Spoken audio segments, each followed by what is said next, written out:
The conference room felt smaller than usual that morning.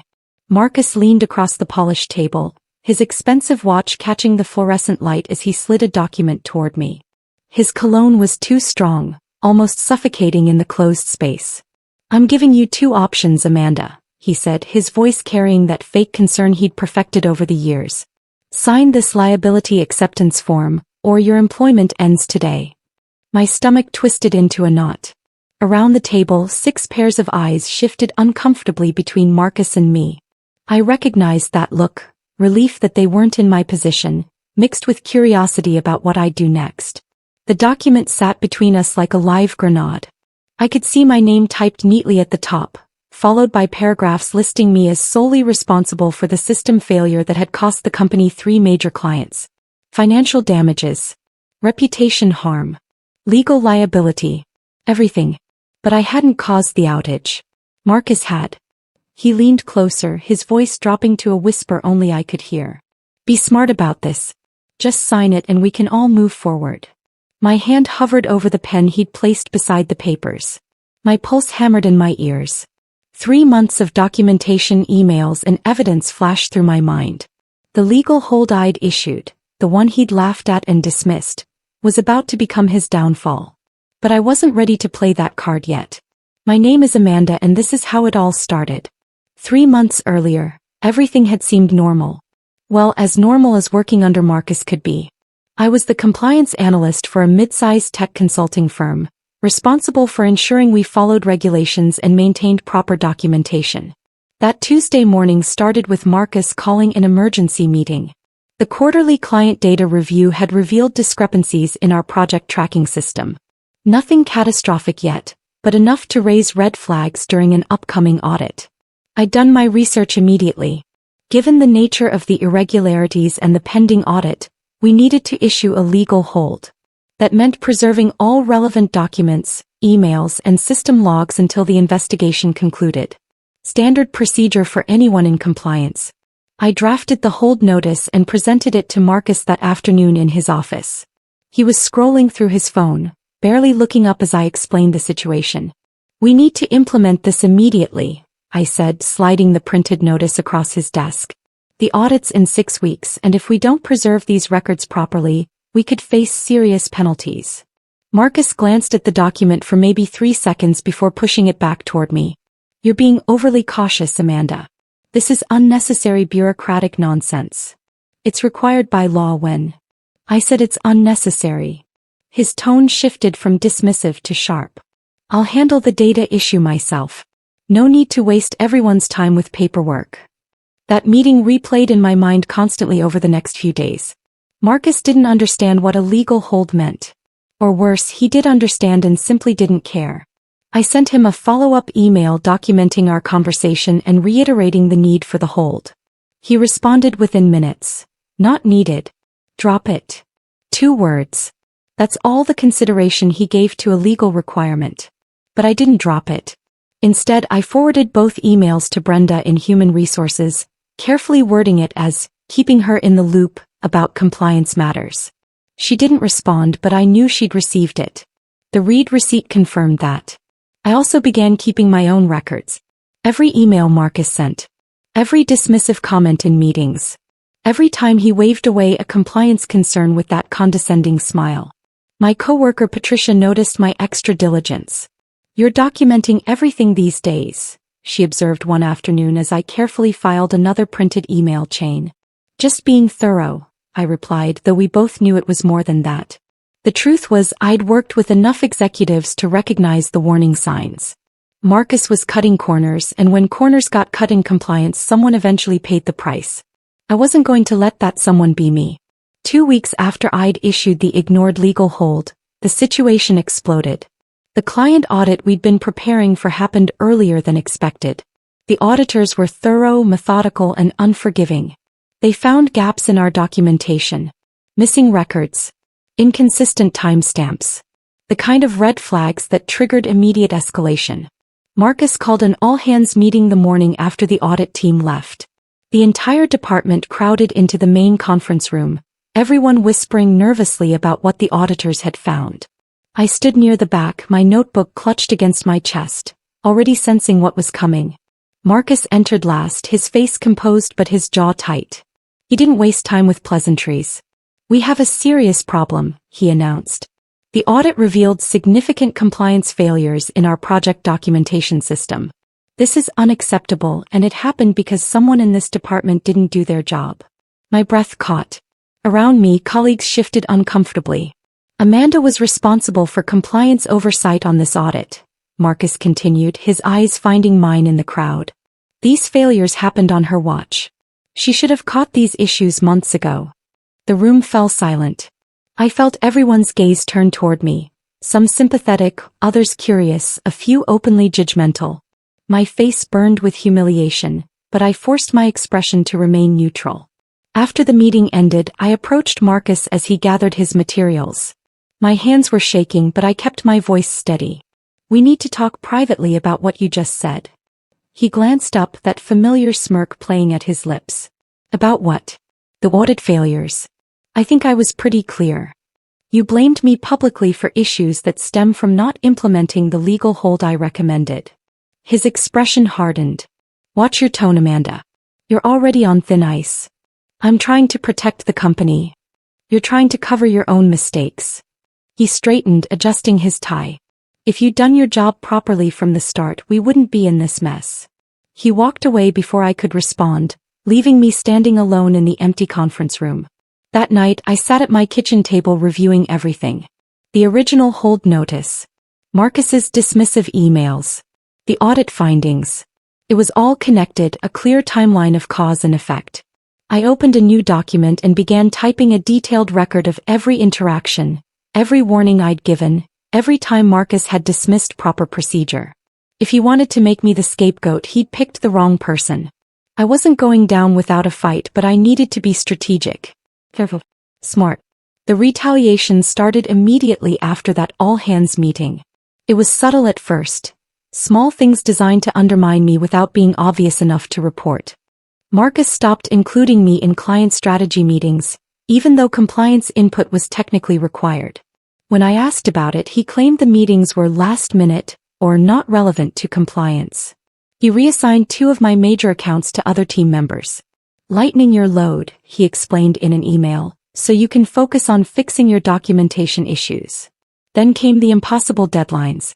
Marcus would send project requests at 5 in the evening, marked urgent, due by 8 the next morning. Tasks that should take days were suddenly expected overnight. Each time I completed them. I stayed late, worked weekends, delivered everything he asked for. And each time he found something to criticize. "This analysis is incomplete. You missed the key metrics." I expected more thorough research. My coworkers noticed. Patricia pulled me aside one afternoon in the break room, her voice low. "He's trying to push you out. Everyone sees it." "I know," I said quietly. "Are you going to fight back?" I thought about the growing file of documentation on my home computer. Every unreasonable deadline. Every excluded meeting. Every critical email that contradicted his own previous instructions. "I'm already fighting," I told her. "He just doesn't know it yet."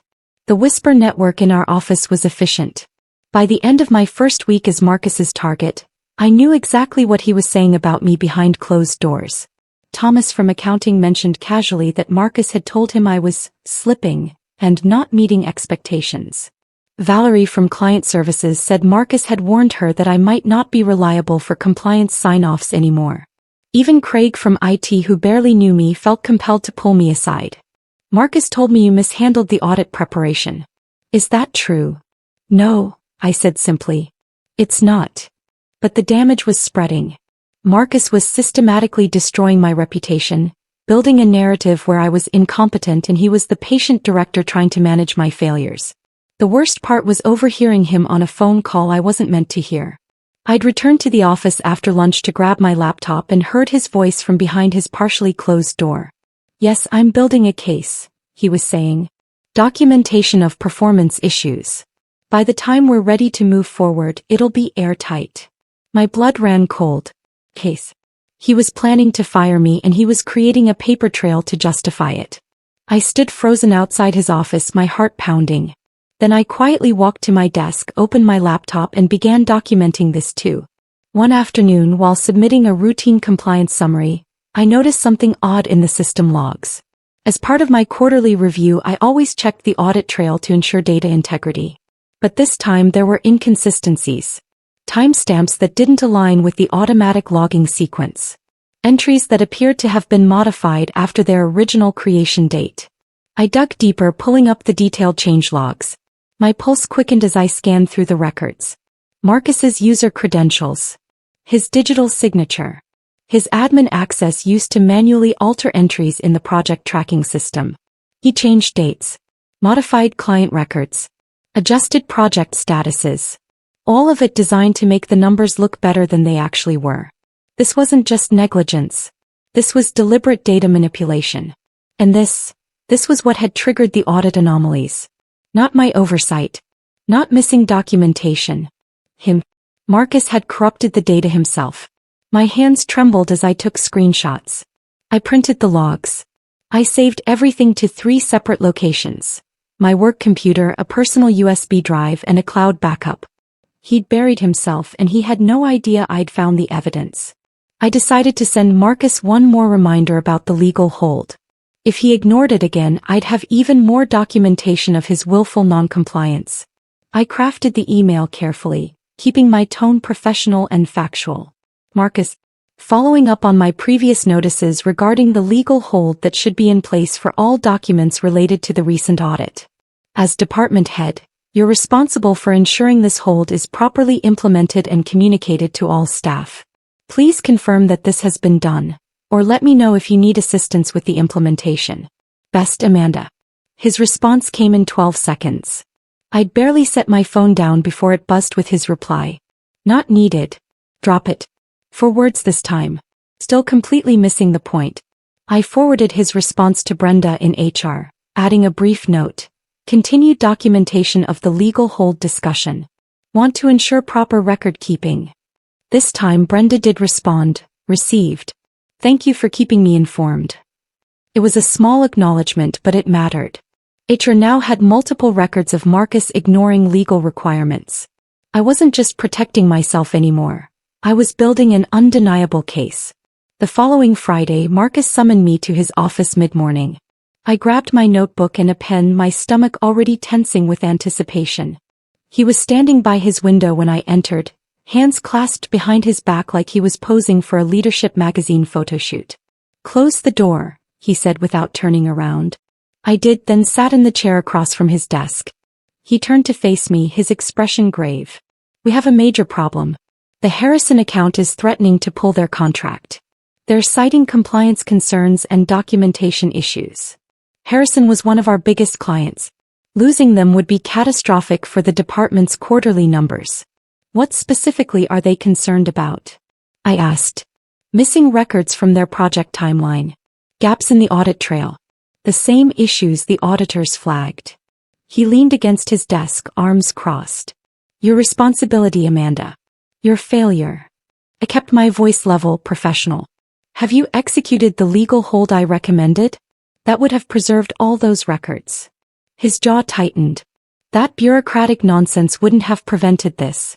This happened because you weren't properly maintaining documentation in the first place. The hold would have. Enough. He cut me off with a sharp hand gesture. I don't want to hear more excuses. I need solutions. I wrote his exact words in my notebook. Bureaucratic nonsense. His own phrase, recorded and dated. I'll review the Harrison file, I said quietly. Do that. And Amanda, figure out how to fix this. Your job depends on it. That Sunday night at exactly 9:47, my phone buzzed with an email notification. I was curled up on my couch trying to relax with a book, but the sender's name made my stomach drop. Marcus. Sending work emails at nearly 10 at night on a weekend. I opened it already knowing it wouldn't be good news. Amanda. I need you to prepare a comprehensive report detailing your responsibility for the current compliance issues we're facing. Be specific about where you failed to maintain proper oversight and how you plan to prevent similar failures in the future. This needs to be on my desk first thing Monday morning. Marcus. I read it 3 times, my heart pounding harder with each pass. He wanted me to write my own confession. To document my supposed failures in my own words. to hand him the ammunition he'd used to fire me. My first instinct was panic. My second was anger. But by the third reading I felt something else settling into place. Something cold and sharp and calculating. If he wanted a report, I'd give him one. But it wouldn't be the report he expected. I opened my laptop and began typing. Not a confession. A timeline. A factual, meticulously documented timeline of everything that had actually happened. I worked until 2 in the morning, cross-referencing dates, attaching email screenshots, citing specific conversations and meetings. By Monday morning, I had a 20-page document that told the real story. The ignored legal hold. Marcus's data manipulation. His systematic attempts to blame me for his failures. But I didn't send it to Marcus. Instead, at 7:30, I sent it to Brenda in HR with a carefully worded email. Brenda. In response to the ongoing compliance concerns, I've prepared a comprehensive timeline of relevant events and decisions. I believe this information is important for the company's records and may be relevant to the current situation. Please review at your earliest convenience. Amanda.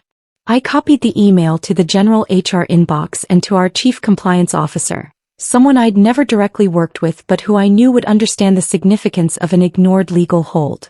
Then I sent a much shorter email to Marcus. Timeline report completed and submitted to appropriate parties for review. You wouldn't understand what that meant until it was too late. At 8:15 my phone rang. Brenda from HR. Amanda, I need you to come to conference room B immediately. Marcus will be joining us. Of course, I said, my voice steady despite my racing heart. This was it.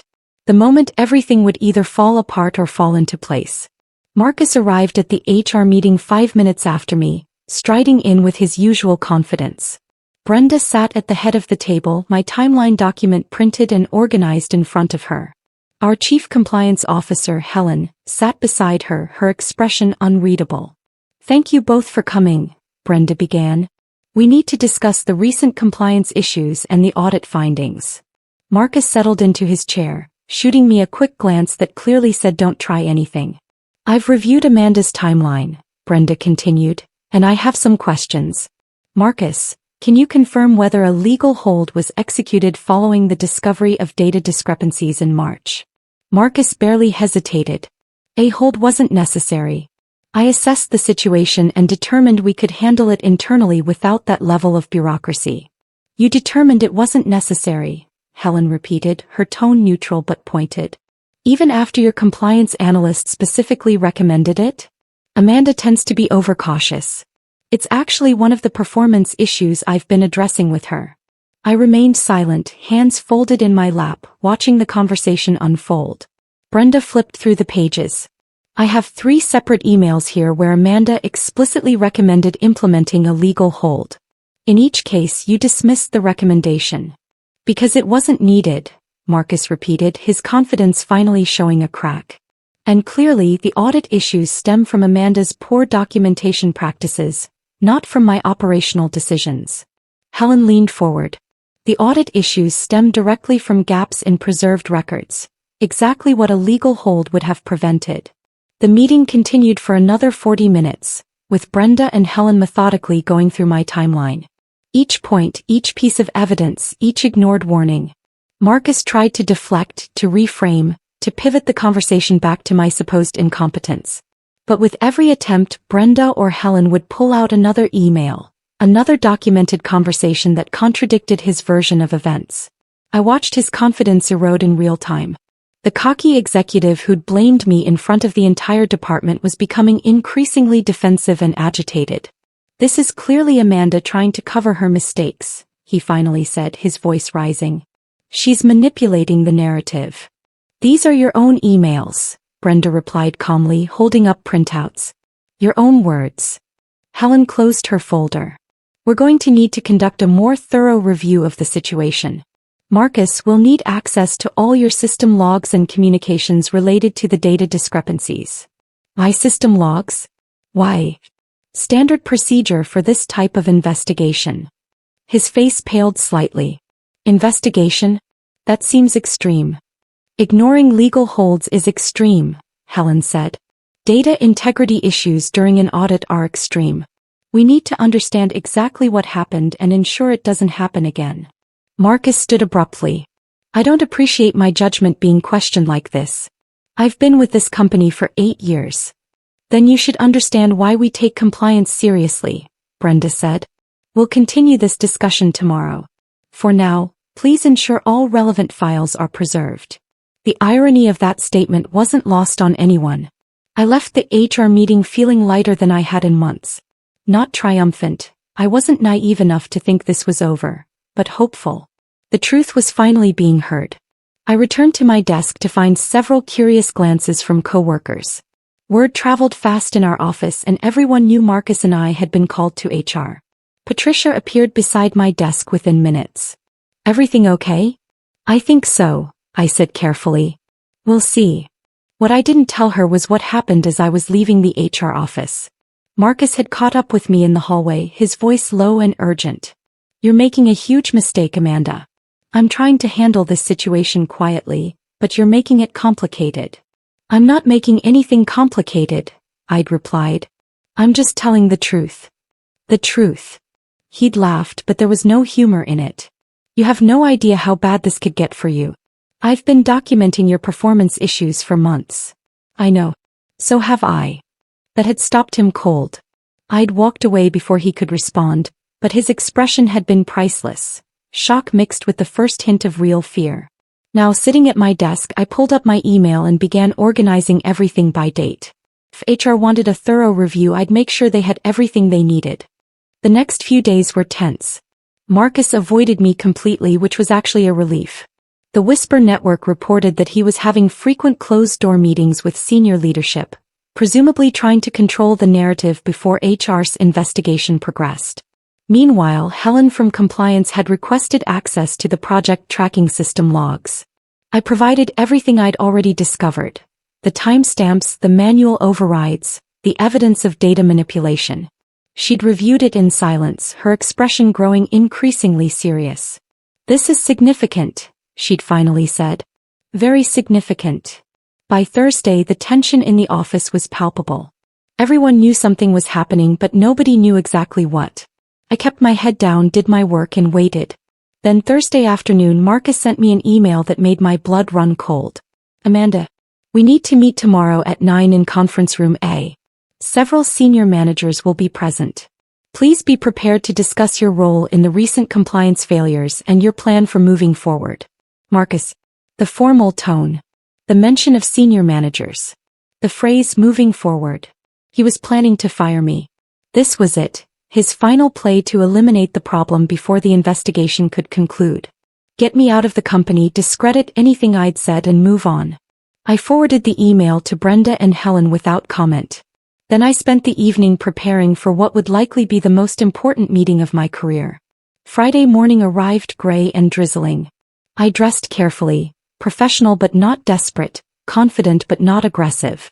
I packed my laptop bag with printed copies of everything: emails, system logs, the original legal hold notice, the timeline I'd prepared. I arrived at conference room A at 8:50. Marcus was already there, along with 2 senior managers I recognized but had never directly worked with: Trevor from operations and Diane from client services. Both looked uncomfortable, like they'd been pulled into something they didn't fully understand. I took a seat across from Marcus, placed my materials neatly on the table, and waited. At exactly 9, Marcus cleared his throat. Thank you all for being here. We're meeting to address a serious performance issue that's been ongoing for several months. He slid a document across the table toward me. Amanda, this is a liability acceptance form. It outlines your responsibility for the compliance failures that led to our recent audit problems and client concerns. I glanced at the document. My name was listed as the sole responsible party for everything. The data discrepancies, the missing records, the client dissatisfaction, even the financial damages the company might face. The form also includes an acknowledgement that you're accepting responsibility in exchange for not pursuing further disciplinary action at this time, Marcus continued. It's a fair resolution. I looked up from the document, meeting Marcus's gaze steadily. And if I don't sign? His expression hardened. Then we'll have no choice but to terminate your employment effective immediately. Your consistent failure to meet basic compliance standards has become untenable. Trevor and Diane shifted uncomfortably. I could see they weren't entirely comfortable with this approach, but they also weren't willing to contradict Marcus directly. "You're asking me to accept responsibility for failures that weren't mine," I said calmly. "They happened under your oversight," Marcus countered. "That makes them your responsibility. Even though I specifically warned you about the risks? Even though I recommended a legal hold that you refused to implement?" His jaw tightened. "Your recommendations were unnecessary and would have wasted company resources. The real issue is your inability to maintain proper documentation without excessive bureaucratic processes." I nodded slowly as if considering his point. Then I reached into my bag. "Before I respond, I think everyone should see something." I pulled out a printed email chain and slid it across the table. Marcus's dismissive responses to my legal hold recommendations, all dated and time-stamped. This shows that I repeatedly advised implementing a legal hold, and Marcus repeatedly refused. "That's out of context," Marcus started. I pulled out another document. "These are the system logs showing manual data modifications made under your user credentials." His face went pale. The conference room went completely silent. Trevor leaned forward to examine the documents I'd presented, his expression shifting from uncomfortable to deeply concerned. "What are we looking at here?" he asked. "Evidence that Marcus manually altered data in our project tracking system," I explained calmly. "The timestamps were changed, entries were modified, and client records were adjusted. These changes are what triggered the audit anomalies, not missing documentation." Marcus stood up abruptly. "This is absurd. Amanda is manipulating information to deflect from her own failures. These are system logs," I continued, keeping my voice level, "generated automatically by our tracking software. They can't be manipulated after the fact." Diane was now reading the documents too, her face growing more serious with each page. "When did these modifications occur?" she asked. "Beginning in March," I replied. "Right around the time I first recommended implementing the legal hold." The door opened suddenly and Brenda from HR stepped in, followed by Helen from compliance. Marcus's face drained of color completely. "I apologize for interrupting," Brenda said, though her tone suggested she wasn't apologetic at all. "But given the serious nature of what's being discussed, I think HR should be present." Helen's eyes went immediately to the documents spread across the table. "Are those the system logs I requested?" "Yes," I confirmed. "I brought copies for everyone." What happened next unfolded quickly. Helen reviewed the documents, her expression growing increasingly grave. Brenda questioned Marcus about the manual data modifications, each answer he gave seeming to dig him deeper. Trevor and Diane, realizing they'd been brought into a meeting under false pretenses, looked increasingly angry. Nobody likes being used as a prop in someone else's manipulation. "Marcus," Brenda said finally, "I'm going to need you to come with me to discuss this matter privately. Amanda, please stay here with Helen." Marcus stood, his earlier confidence completely shattered. "This is a misunderstanding. If everyone would just—" "Now please," Brenda interrupted firmly. After they left, Helen turned to Trevor and Diane. "I apologize for the confusion this morning. It appears there are significant compliance concerns that need to be addressed through proper channels." Trevor nodded, still looking stunned. "I've had no idea about any of this. Marcus told us this was a straightforward performance issue." "It's not," Helen said simply. "Amanda, thank you for bringing this information forward. I know it couldn't have been easy." I nodded, not trusting myself to speak. The adrenaline that had kept me composed during the confrontation was starting to fade, replaced by exhaustion and something that felt dangerously close to tears. "What happens now?" I asked quietly. "Now we conduct a proper investigation," Helen replied. "And we make sure this doesn't happen again." Marcus was placed on administrative leave that afternoon. The official company statement called it, "pending an internal investigation into operational matters," which was corporate speak for, "We found something bad and we're figuring out how bad." I watched from my desk as he packed his things, two security guards standing nearby, standard procedure for administrative leave but still jarring to see.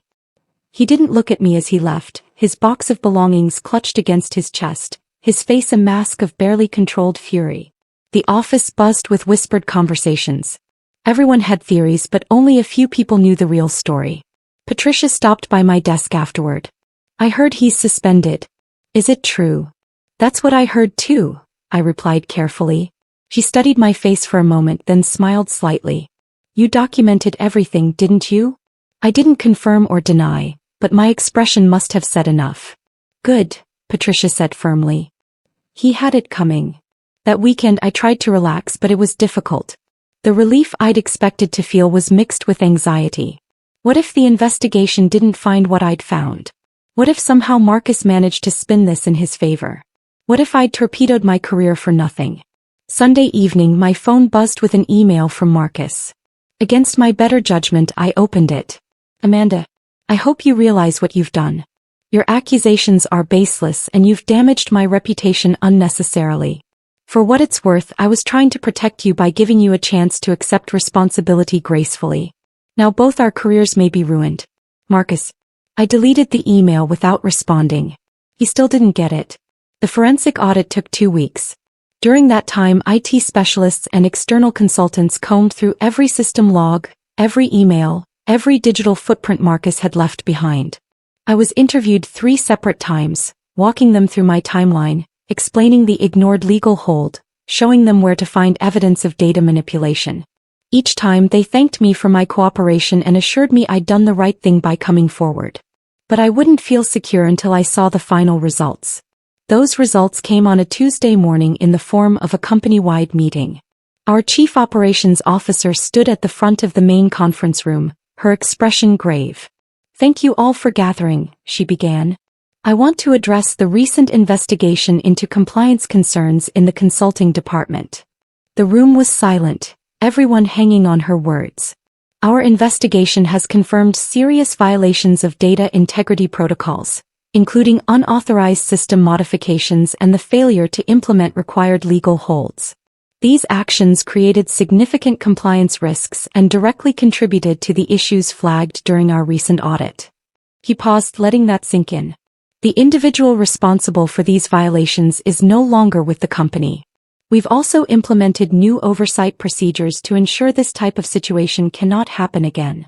After the meeting, Helen approached me. The full board reviewed the findings. They specifically noted your attempts to prevent these problems and your professionalism in documenting everything. Thank you, I said quietly. I mean it, Amanda. You saved this company from a much worse situation. Marcus's termination became official the following week. I heard through the Whisper network that he'd tried to negotiate, had threatened legal action, had even attempted to claim that I'd helped him with the data modifications. But the system logs were irrefutable. Every change was tied to his user credentials. Every modification happened during times when only he had system access. The evidence was overwhelming. I also heard that his professional certification had been revoked. The industry association took data manipulation seriously, and once they learned what he'd done, they'd acted swiftly. He'd destroyed his own career trying to protect himself from the consequences of his bad decisions. The irony wasn't lost on me. Meanwhile, my own situation improved dramatically. The company issued a formal commendation for my adherence to compliance standards during challenging circumstances. They offered me Marcus's now vacant director position. I turned it down. Not out of bitterness or spite, but because I realized I needed a fresh start. The past months had been exhausting, and staying in that environment, even with a promotion, felt like remaining in a place filled with bad memories. Instead, I applied to positions at other companies, looking for a place where compliance was valued rather than seen as an obstacle. 3 weeks later, I accepted an offer from a larger consulting firm known for taking ethics seriously. The position came with a significant salary increase and a signing bonus that took my breath away when I saw the number. My last day at the old company felt surreal. Co-workers stopped by my desk throughout the day, thanking me for standing up to Marcus, sharing stories of their own encounters with his bullying and manipulation. You did what a lot of us wished we'd been brave enough to do, Thomas from accounting told me. But I didn't feel particularly brave.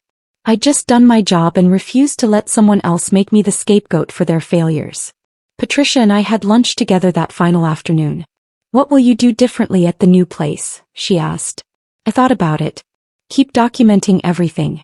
Trust my instincts. And never sign anything that isn't true, no matter who's pressuring me to. She raised her coffee cup in a toast. To new beginnings and to not letting jerks win. I'll drink to that, I agreed. That evening I packed up my desk for the last time. I took one final walk through the office, pausing outside what had been Marcus's office. It was empty now, being prepared for whoever would eventually take over the department. I thought about that morning when he'd tried to force me to accept liability, how he'd leaned across the conference table with such confidence, certain I'd cave under pressure. He'd fundamentally misunderstood who I was. He'd thought compliance was just paperwork, that documentation was bureaucratic nonsense, that rules were obstacles rather than safeguards. But rules exist for reasons. Documentation protects people. And truth, when properly preserved and presented, is more powerful than any bully. 6 months into my new position, I received an unexpected email. It was from Diane, one of the senior managers who'd been in that final confrontational meeting. She'd left the old company too, she wrote, partly because of how the situation with Marcus had been handled. The fact that he'd been allowed to operate that way for so long, that he'd been given so much unchecked authority, had made her question the company's culture. We met for coffee one Saturday afternoon. She thanked me for standing up when others couldn't or wouldn't. You taught me something important, she said.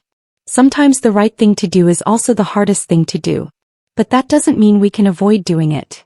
I thought about that conversation often in the following months as I built my reputation at the new firm.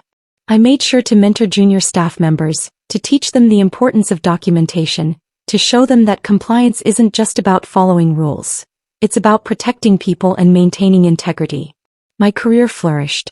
Within a year I was promoted to Senior Compliance Director, overseeing a team of analysts across multiple departments.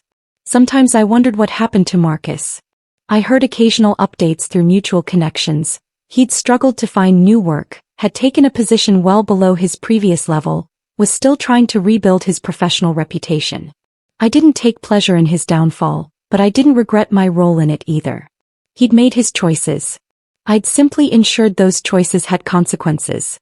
The legal hold he'd ignored, those 4 words, not needed, drop it, had finished him.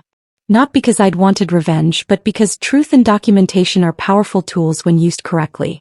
I learned something vital through that experience. Know your worth. Document everything. Never sign away your integrity no matter who demands it. And trust that eventually reality has a way of asserting itself, even against people who seem untouchable. Those lessons served me well in my career and my life. And whenever young professionals asked me for advice, I shared them freely, hoping to help others avoid the situation I'd faced.